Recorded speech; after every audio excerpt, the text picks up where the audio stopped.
أعوذ بالله من الشيطان الرجيم بسم الله الرحمن الرحيم الحمد لله رب العالمين والصلاة والسلام على نبينا محمد وعلى آله وأصحابه أجمعين اللهم رب اشرح لي صدري ويسر لي أمري واحلل عقدة من لساني يفقه قولي رب زدني علما رب يسر ولا تعسر وتمم بالخير ثم أما بعد والحمد لله. To you all, assalamu alaikum wa rahmatullahi wa barakatuh.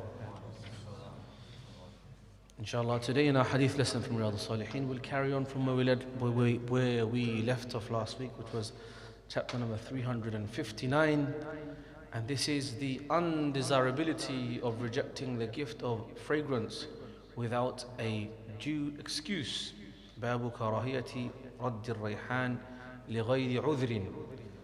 And the first hadith is 1786, and it says عن أبي هريرة رضي الله عنه قال قال رسول الله صلى الله عليه وسلم من عرض عليه ريحان فلا يرده فإنه خفيف المحمل أو محمل طيب الريح. Sayyiduna Abu Hurairah radiyallahu anhu arda narrated, the Prophet Muhammad sallallahu alayhi wa sallam said, he who is presented with a flower of sweet fragrance, rayhan, like a rose, or any other fragrance, or a fragrant flower, or a fragrant gift, should not reject it because it is light in weight and pleasant in odor. It is light in weight and pleasant in odor. So this is a very profound hadith which shows Islam's deep connection with purity and good fragrance and good smell, and that Islam has always taught us, and our Prophet ﷺ has taught us, leading by example, the importance of remaining clean, pure, tuhur, shatrul iman, our wudu, our ghusl, our physical displays, not just displays but physical practices which ensures that we remain clean and pure and away from bacteria. And a believer should at the very least shower and cleanse and bathe at least once a week on the Yawm al-Jum'ah. It should be, of course, most of us in the West, we shower maybe once a day or maybe even more, depending if you're working, if you go gymming, etc. But even for those who find it hard to get hold of water in the desert lands or in other places, where and when possible they should at least try to have ghusl once a week on Yawm al-Jum'ah. And of course, if someone needs to, if someone is married because of marriage relations, they may have ghusl even more. So Islam is deeply connected with tuhur and purity and good smell. Looking good, smelling good, feeling good. Islam has taught this to us as a part of our religious instruction. And so this is a beautiful hadith which teaches us that. 1787 says, عن أنس بن مالك أن النبي صلى الله عليه وسلم كان لا يرد الطيب. Sayyiduna Anas ibn Malik radiyallahu anhu narrated, the Prophet Muhammad sallallahu alaihi wasallam never refused a gift of perfume. Who is Anas ibn Malik? If someone can tell me something about Anas ibn Malik or a few things about Anas ibn Malik, I will be very, very, very proud and very happy of that person. He was one of the youngest servants of Rasulullah, and he served him for 11 years. Okay, he was a Sahabi. He was one of the young Sahaba who used to serve the Prophet sallallahu alaihi wasallam. Absolutely correct. Well done, Jazakumullah khairan. But he was, along with serving, he was a student of the Prophet sallallahu alaihi wasallam for 10 years. And he says, I have served the Prophet sallallahu alaihi wasallam for 10 years. And not once did he reprimand me or rebuke me or scold me for anything that I've delayed or mistakenly misplaced or etc. Yes, Jazakallah khairan. That means you've been paying attention or you have background study on this. Chapter number 360, undesirability of praising a person in his presence, about whom it is feared that they will fall a prey to evil like pride, and if there may be no risk, then it is permissible. We know the very famous principle that you should not praise someone in front of them. This is known, and this is the default, and this is true. If someone we know will become, that praising them in front of them will cause them a fitna, they will become proud, or it will cause them problem with their humility, then you're not allowed to praise that person. This is makruh, disliked. However, if someone is known to be a person of control, of self-discipline, for example, a sheikh, a very qualified, very well-accomplished sheikh, when you go and introduce them in front of a crowd, you say, this is the Sheikh Fulan, he has studied X, Y, and Z, and he's taught X, Y, and Z, and this is the kind of bodies that he's a part of. In this case, you are actually reading out his biography, but and also praising him But in this case, it would be permitted because you are praising him in order to introduce him, but also a person who has discipline, and we are confident that they will not become maftoon and fall into the fitna of pride and struggling with the humility, then to mention positive qualities about them in front of them is jaiz. It's jaiz directly from the sunnah. It's permitted directly from the sunnah. The Prophet ﷺ praised some of the Sahaba in front of them. He praised Abu Bakr as-Siddiq saying, Arju an takuna minhum, that I hope you will be of those who will be invited into Jannah from all of the doors of Jannah. That means he's praising him in front of him. But that's because the Prophet ﷺ was confident that he will not become maftoon or fall into fitna or pride or arrogance or complacency. Oh, I'm going to go Jannah, so I don't have to do any more good deeds. He knows that Sayyidina Abu Bakr as-Siddiq is above and well trained and beyond that. But generally speaking, if you know that you praise them, if you praise them, they will become, arrogant, or you'll cause a problem with their tazkiyatun nafs, then we should not praise people like that in front of them. And most of us are like that. So precautionary measure is better to avoid praising people in front of them, unless there is a need for it. And so the hadith says 1788 عن أبي موسى الأشعري قال سمعت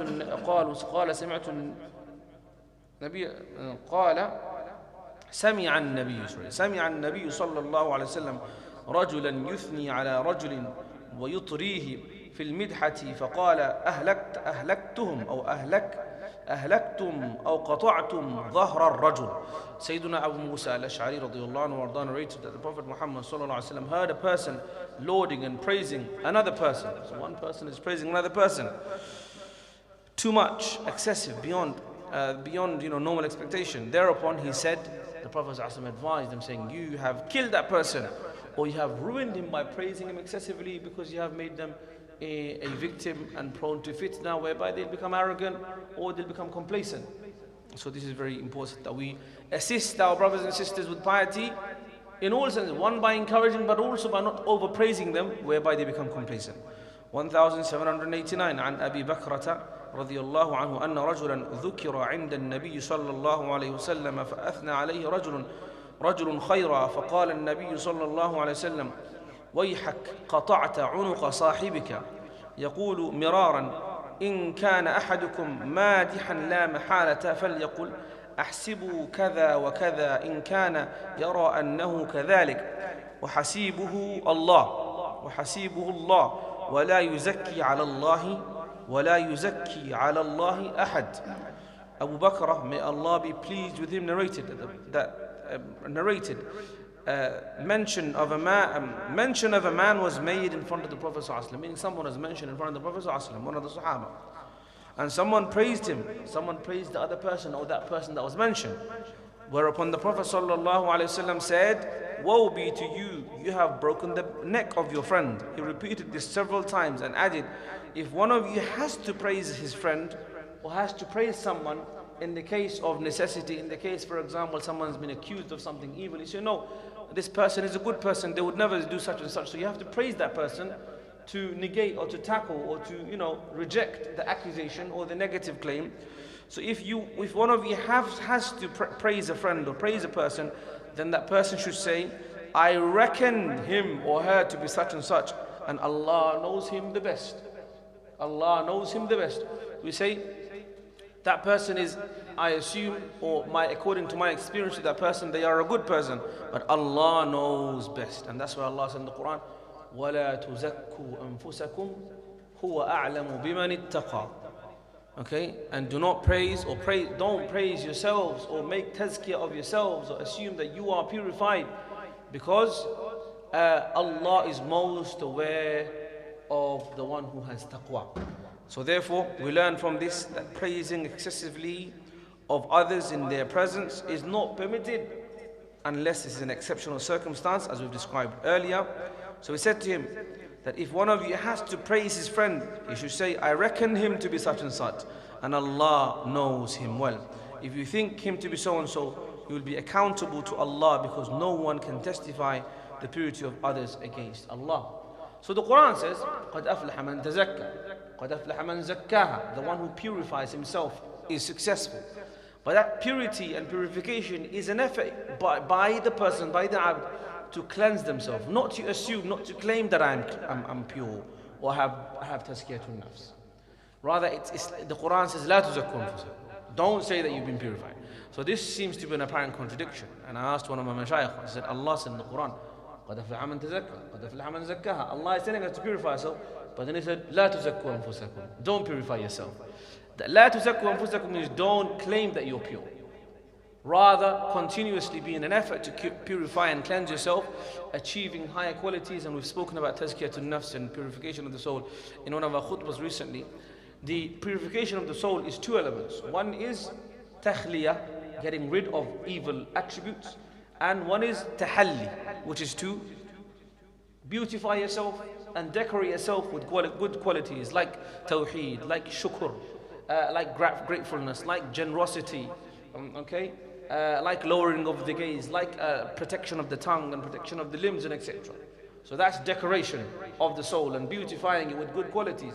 As for ridding of negative attributes, then ridding it of shirk or of riya or of kufr or of miserliness and so on. So a person who is keen to purify themselves and cleanse themselves of the negativities, then they need to know what the negativities are in order to rid themselves of those attributes, and also know what the good qualities are in order to beautify themselves of what those qualities are. And this is a very sophisticated, very, very deep subject and a field of knowledge which needs to be spoken about more and needs to be studied deeply and thoroughly, because it is a part of the essentials of our deen, because we were taught ihsan in the hadith of Jibril, Islam, Iman, ihsan. So ihsan is tazkiyatun nafs, and it's very, very important. But nonetheless, the tazkiyah that we do, if we say someone is good, you say, I think they are such and such, but Allah knows best. And even when we write letters of tazkiyah for someone who wants to go to Medina University, or someone who wants to apply for a job, or someone who wants to get married to somebody, and they say, Imam, can you give us a feedback regarding this person, the student that's lives in your local community? What do you think of that person? We say that this person seems to be like this apparently in his outer character, but the internal matters Allah knows best. And that is from the amana of witnessing and testification. You say, I know this much, but Allah knows best. 1790 عن Hammam ibn al-Harith, may Allah be pleased with him, narrated that a person began to praise Sayyiduna Uthman ibn Affan radiyallahu anhu ardam. And al-Miqdad, may Allah be pleased with him, sat upon his knees and began to throw pebbles upon the flatterer's face, i.e. the one that was praising Sayyiduna Uthman ibn Affan. So al-Miqdad radiyallahu anhu is throwing pebbles on his face. Uthman ibn Affan said, what is the matter with you? Why are you throwing dust on his face? He said, verily the Prophet ﷺ said, when you see those who shower undue praises upon others, throw dust upon their faces. A physical display of our disapproval of excessive praising, because this is bad for the soul, bad for the nafs, bad for the heart, bad for the mind. Furthermore, it leads to lying, it leads to corruption. A lot of the time, praising of the rulers is a form of bakhshish and achieving an income.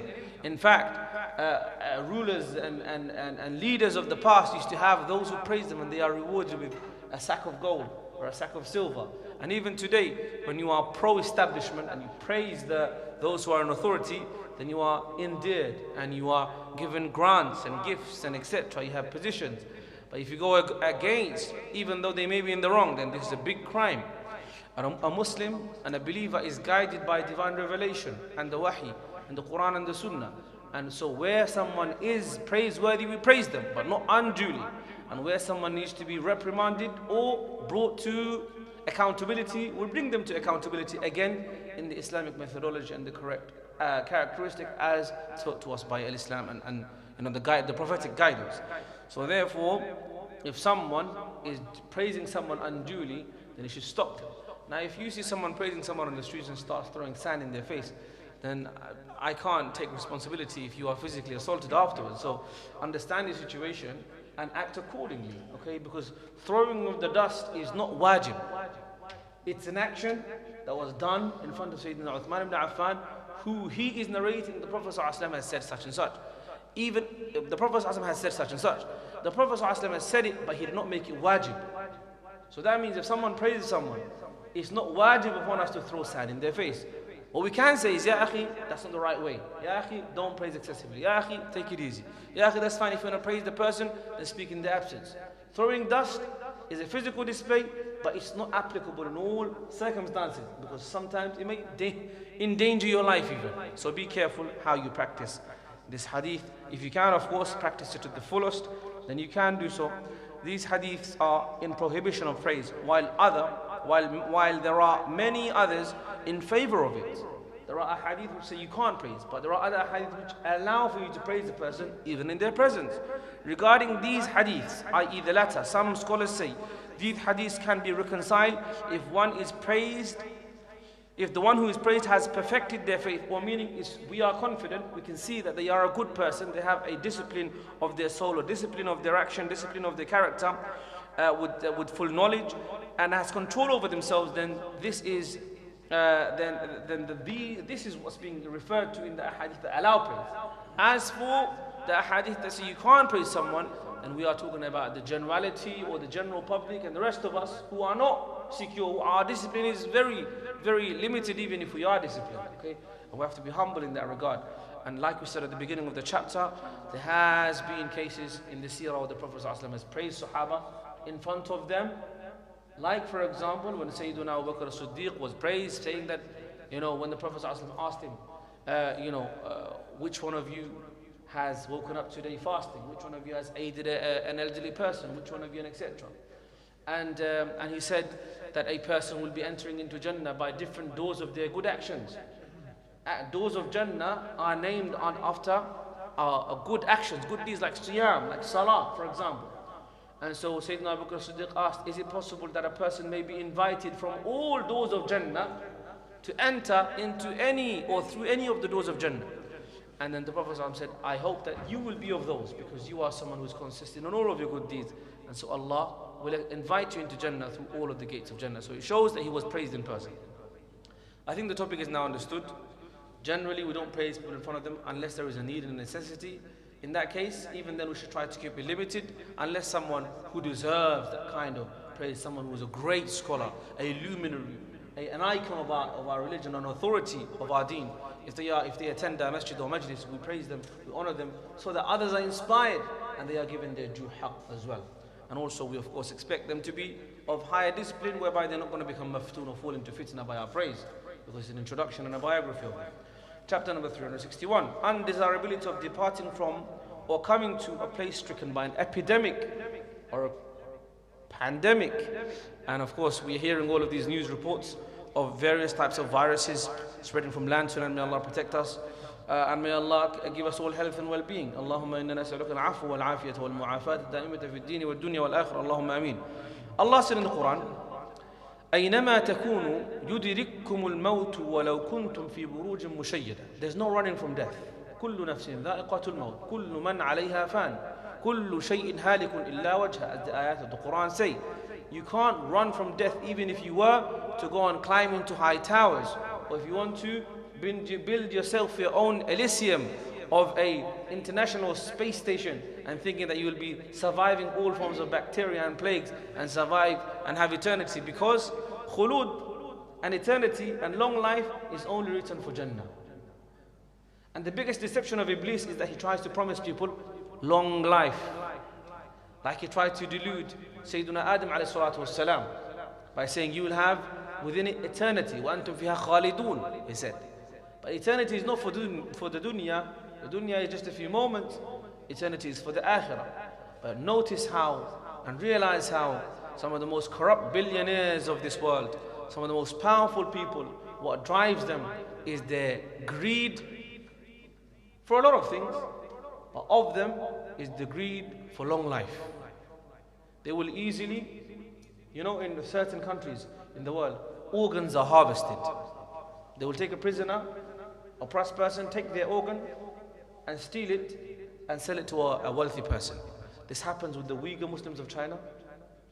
This happens with Palestinians in Palestine. Their skin is stolen, their organs are stolen, bodies are stolen, and then this is sold.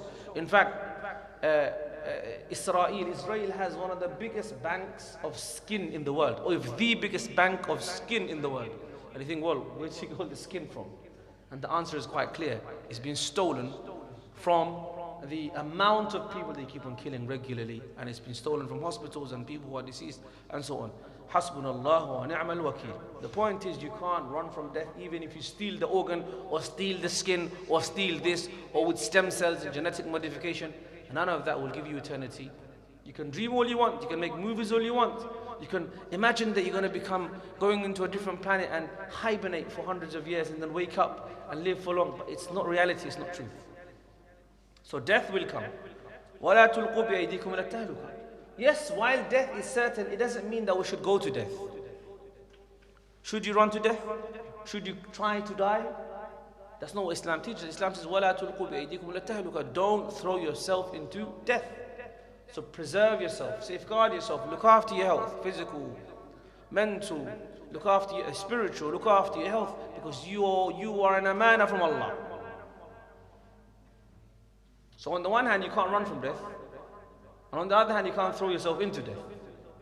Which means you live your life to the fullest, worshipping Allah, obeying Allah, and becoming closer to Allah. A believer should want a long life. If it is a long life, then what happens? Either your good deeds are increasing, or the opportunity for you to repent is increasing. In either case, we don't want to shorten our lives. We want Allah to give us a long life of health and piety. Health and piety, not just health.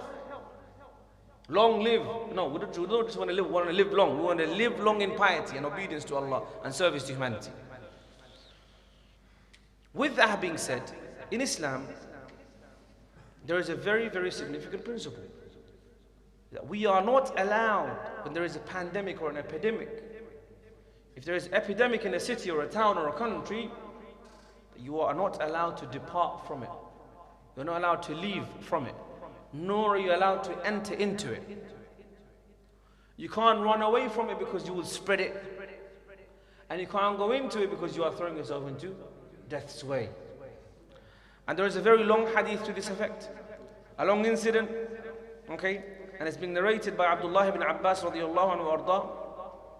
During the time in the khilaf of Sayyidina Umar ibn Khattab radiallahu anhu arda, an incident took place where there was a plague, ta'un, in Sham, in the Levant. And the Levant is Syria, Lebanon, okay, Libya, Lebanon, Yemen as well? Okay, Yemen as well if you're saying so.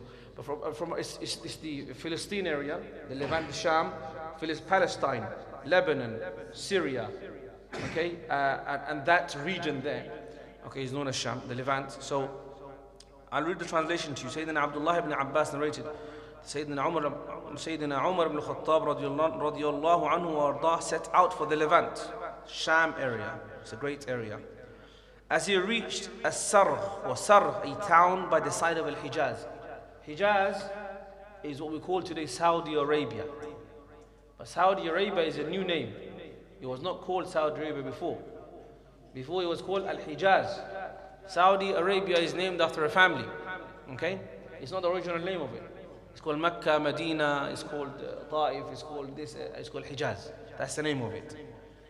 So they reached a town called Sarh. He came across the governor of Al-Ajnad. He came across the governor of the armies, the troops. Abu Ubaidah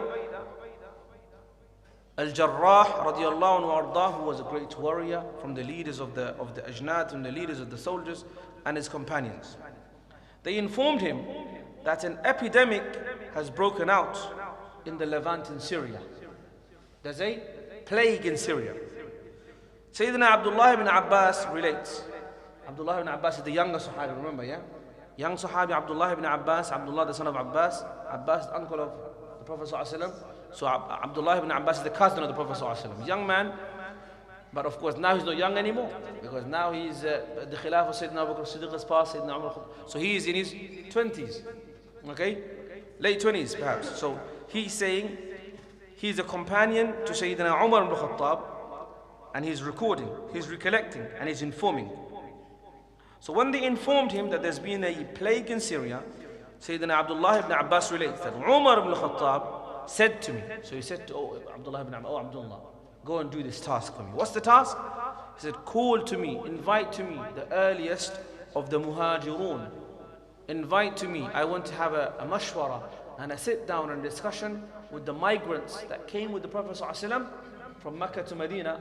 I want to ask them about this mas'ala, about this situation, about this fatwa. وَأَمُرْهُمْ شُورَى بَيْنَهُمْ, as the Quran says. To consult the Sahaba, what should they do in such a situation? So I called them. He says, I called them. Sayyidina Abdullah ibn Abbas called the Muhajirun. He sought their advice. So Umar ibn Khattab, as Amirul Mu'mineen, is saying, I want your advice. What should we do? There's an epidemic has broken out in the Levant. So the Sahaba from the Muhajirun, there was a difference of opinion. What was the difference of opinion? One group said they should carry on going towards Sham. And the others said they should go back towards their home. Okay? Some said you have set forth to fight the enemy and therefore you should not go back. Whereas some of them said, as you have along with you many eminent companions of the Prophet ﷺ, who would advise you to not set forth, rather go back for their own safety. So this was the opinion of who? Muhajirun. Muhajirun are the emigrants that came with the Prophet ﷺ, and they have a higher position because they were believers earlier and they sacrificed more for Islam. Among the Sahaba, there are different ranks. And from the highest of ranks are was-sabiqun al-awwalun, the earliest of the believers, like Sayyidina Abu Bakr as-Siddiq, Sayyidina Uthman ibn Affan, Abdul Rahman ibn Auf, and so on. So when the Muhajirun were consulted, now Umar ibn Khattab says to Sayyidina Abdullah ibn Abbas, they can go now. Okay? Let them go. He then said to him, now call for me the Ansar. From the army, from the people that were with him, call for me the Ansar, those who were the Medinans. So I called them to him and he consulted them, and they differed in the opinion just like the previous. Some of them said we should go, we set out for the enemy, we should go forward. Others said we have senior Sahaba with us, we should go back. So there's a difference of opinion.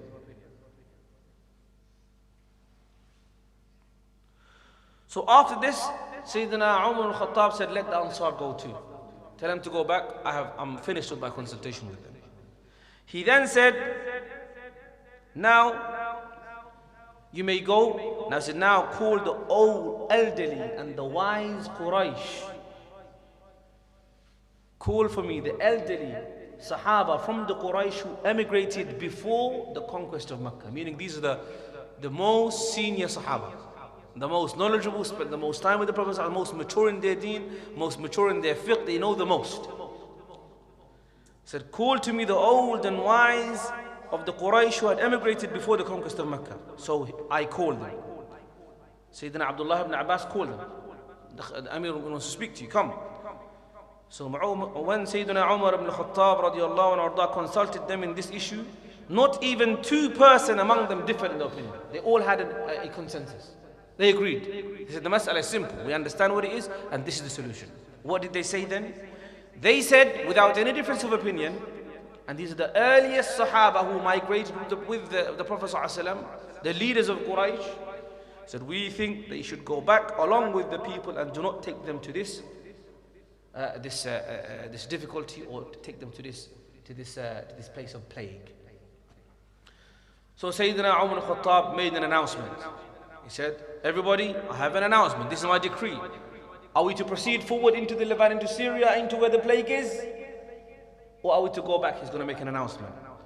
I have an announcement to make. He said, in the morning, so Umar ibn Khattab as Amirul Mu'mineen is commanding and is making the decision. He said, in the morning, I intend to go back to Al-Madinah. And I want you to do the same. You're not going to proceed to the Levant, to Syria. I want you to go back to Medina. So at this point, the leader of the army, Sayyidina Abu Ubaidah, Amir ibn al-Jarrah radiallahu anhu, narrated, he exclaimed, Oh Umar, are you trying to run away from the decree of Allah? Are you running away from the qadr of Allah? Are you scared? At the end of the day, it's taqdeer, it's nasib, it's what's going to happen, it's going to happen. Are you running away from the qadr of Allah? Do you see, this makes sense, right? This statement seems to make sense. But that's one level of understanding. But the higher, more senior, more mature level of understanding is what Sayyidina Umar is about to say. He said, thereupon, Sayyidina Umar ibn Khattab radiyallahu anhu said, "Oh Abu Ubaidah, had it been someone else who said this," meaning, he's saying, I wish you understood my perspective before me having to say it. Me going back to Medina and not going into the Levant does not mean that I'm running from the qadr of Allah. I'm not running from the decree of Allah. And he would expect him to understand this, because Sayyidina Umar did not like to differ with Abu Ubaidah, Amir ibn al-Jarrah radiyallahu anhu in this case. He said, so then he explained. He explained. And this is, subhanAllah, so much leadership you can take from this. Consultation, making a decision, holding on to your position, explaining your position, explaining your point of view, and making it compelling and convincing so that your followers find it easy. See you as a leader of decision making, at the same time you can carry your crowd with you by being able to eloquently and correctly communicate your decision with them. So what did he say? Yes, we are running from the divine decree of Allah to the decree of Allah. So we're running from the decree of Allah to the decree of Allah. Whether you go to the Levant, to Syria, or whether we go back to Medina, both are in the decree of Allah. Whatever we do is in the decree of Allah. So he said, what do you think if you have camels and you happen to go down a valley which have two sides? So he's giving an example. Absolutely beautiful. He's explaining how he is going from the divine decree of Allah to the decree of Allah by drawing a beautiful example, and he gave the example of camels and a valley and a mountain, because this is all relevant and clear to the Sahaba and they will understand it completely. So what did he say? He said, what do you think, what would happen if you go down a valley which has two sides? One of the sides has a lot of vegetation and the other side is barren. One side is dry, no fruit, no vegetables. On the other side, there's a lot of grass and vegetation. Will you not act according to the divine decree if you were to take your camel to the vegetative, or the land which has the vegetation and the grass? At that point, would you say, okay, why do you take them to the barren land? Are you running away from the decree of Allah? Does that make sense? So as a part of your intelligence, you will say, no, my camels, they need to eat. They need to be safe. They need to live. I'm going to take them to the grass field side of the valley.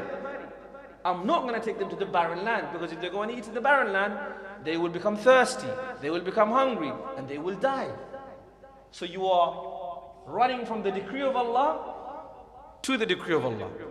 Is there any problem with this? Do you see any problem with that? If I say to you today, A13, dangerous traffic, don't go that way, go through the A12. Are you going to say to me, you're running from the decree of Allah? No, you say, no, I'm running from the decree of Allah to the decree of Allah to go home safely.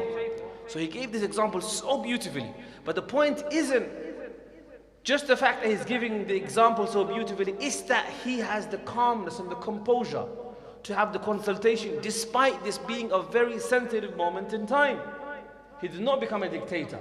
He did not become angry. He did not become emotional. He consulted the Muhajirun. He consulted the Ansar. He consulted the seniors. Then he formed his opinion. Then after his opinion was challenged, he explained his opinion.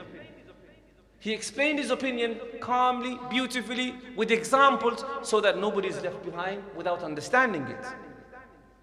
Will you not act according to the divine decree if you graze them in the vegetative land? In case you graze them in the barren land, even then you will be doing so according to the divine decree of Allah. And this is the most amazing part that happens afterwards. They happened to come at that moment, Sayyidina Abdul Rahman ibn Auf, from the seniors, the most earliest of believers of the Sahaba. He came back. He was away somewhere. He had gone away for a task. He just returned at that moment. So they happened to come Abdul Rahman ibn Auf, who had been absent for some of his needs. He said, so he finds that this is the debate, this is the decision. Some of the Sahaba are finding it hard to understand. Subhanallah, he says, I have knowledge about this. I have evidence about this. I have revelation about this. What is it? He said, I heard the Prophet Muhammad sallallahu alayhi wasallam saying, if you get wind of an outbreak of a plague in a land, you should not enter into it. But if it spreads in the land where you are, you should not depart from it. SubhanAllah. So this was the ijtihad and the decision and the consultation and the decision of Sayyidina Umar ibn Khattab, but it was exactly in line with divine revelation, which was a command of the Prophet sallallahu alaihi wasallam. Thereupon Sayyidina Umar ibn Khattab praised Allah and went back. What would you have done if that was you? Like, see, didn't I tell you, mate? See, I was right. See, what did I tell you? Why am I your leader? See, you'd have started becoming arrogant. You'd have started becoming, sort of putting it into people's face, saying, "Oh, I was right. See, I was right. Don't you ever question me again? Don't you ever question me again? See that? I was right, and now I have evidence." He said, "Alhamdulillah, that Allah has guided me to the right ijtihad, right decision," and he went back to Al-Madinah. Learn from this, subhanAllah, so much. And we love the Sahaba, every single one of them. Unlike those who say they only love Sahaba, but just a few of them, and the rest of them, they swear at them, they insult them. May Allah guide them. May Allah guide them. May Allah give them what they deserve. Because the Sahaba, radiyallahu anhum, wa radu anhum. The Sahaba are our superheroes, our superstars. We love and respect every single one of them. Okay?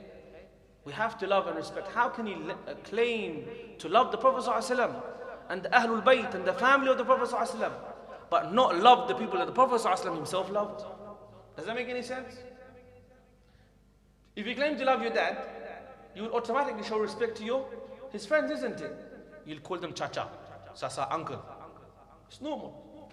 Now imagine the Prophet ﷺ, who deserves our utmost respect and love. We love and respect all of those whom were his companions, who Allah chose as his companions, who were about whom the Prophet ﷺ said that خَيْرُ الْقُرُونِ قَرْنِي, the best of all generations is my generation. ثُمَّ الَّذِينَ يَلُونَهُمْ, and then the generation after, ثُمَّ الَّذِينَ يَلُونَهُمْ. So therefore we learn how to honor the Sahaba here, we learn decision making, we learn leadership, we learn consultation, we learn calmness and composure, we learn not becoming overcome by emotion and not falling victim to emotional arguments. Okay? And that's the benefit of seeking guidance from elders, seniors, mashayikh, scholars who have the knowledge and experience. Someone may have information, memorization, knowledge, but they may not have wisdom and comprehension. And that's why Sayyidina Umar ibn Khattab sought again and again from the Sahaba, Muhajirun, then Ansar, then the elders of the Quraysh.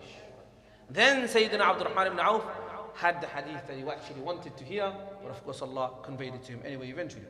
Now this same hadith is narrated 1792 عن أسامة بن زيد رضي الله عنه وارضاه عن النبي صلى الله عليه وسلم قال إذا سمعتم الطاعون بأرض فلا تدخلوها وإذا وقع بأرض وأنتم فيها فلا تخرجوا منها.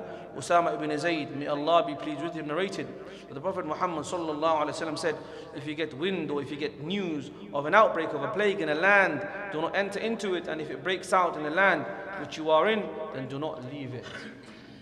So all of these things that were being done, measures that were being done of social distancing and what is that called? Isolation. We can find precedent for it in the Sunnah and in history. Where is that, if there's a sickness that can spread, we should try to contain it as much as possible. Okay? And that's why we say to people, even like if you get very sick and if it's a contagious sickness, you should stay at home, don't come to the masjid until you get better. And this is in line with Islam and Islamic guidance. Okay, we have a little bit of time left, about 9 minutes, so we'll carry on, okay? There's a very beautiful and important chapter, the vehemence of the prohibition of magic. Magic is a very, very big sin. Black magic and magic. There's some people say black magic and white magic. And one guy said, I sold my soul to the devil, and he became famous by saying that. A'udhu billahi min dhalik. So prohibition of magic is a very serious matter in our deen. Very serious matter. Magic is kufr. And yet, you'll have bearded, practicing supposedly people who pray their salah going and buying magic. They will say, give me one taweez of magic because I want my son to like this girl, or I want my girl to like this guy because he's my nephew or my niece, and I promised him long time ago that if you fund me to go to England and give me khoros of 30 lakh taka, then I will get my son married to your daughter and he will come to Bangladesh from to London.